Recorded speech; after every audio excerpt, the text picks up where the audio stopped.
गोटे स्त्री स्वामी पाखरु दूरे जाए कहीं जेतेबेले ता स्वामी ताको अणदेखा करे, अपमान करे, असम्मानित करे, सेतेबेले गोटे स्त्री ना दूरे जाए। एमती देखा गले गोटे स्त्री स्वामी पाखरु बेसी किछि खोजेनी, बास टिके भल पाइबा, टिके विश्वास आ ता सहित टिके सम्मान एतिकी जदि गोटे स्वामी स्त्री को दिए ना ताले स्त्रीटी केबे भी अन्य पुरुष को देखिबो नाही।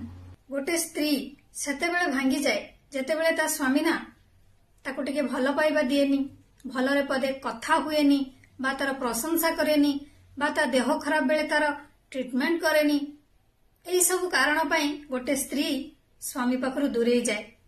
आउ सेतेबेले जदि ता लाइफ रे आउ केई आसी जाए ना तो से जगह रे मु कहिबी एटा स्त्री रो भूल नुहे, भूल पूरा स्वामींकर। कथाटी आपण मन को खराब लागि पारे किंतु कथाटी निराट सत्य।